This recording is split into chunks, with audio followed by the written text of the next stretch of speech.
I'm using my voice after many days. Okay, so today I made a lamp.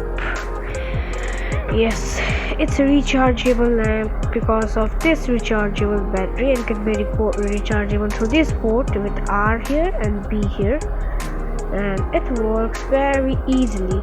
I will show you how does this.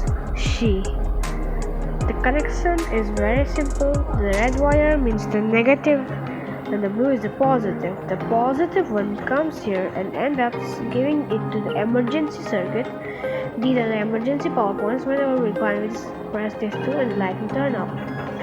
And then these two power points, one comes here and just directly connects with these threes, which one goes to the battery, one in the emergency, and one goes in the light.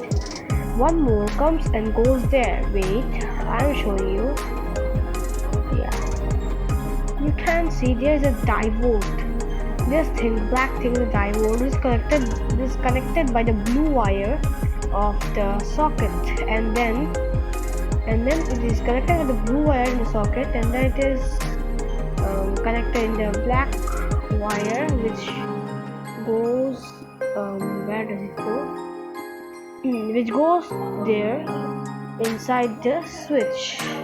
I'll show you. Yeah, when we turn it, you can see that the black wire, which is the wire coming out from here, comes here and connects with the switch, goes upwards, goes there, again comes down and goes inside the register, from which it goes inside the light. Let's test it now. Okay,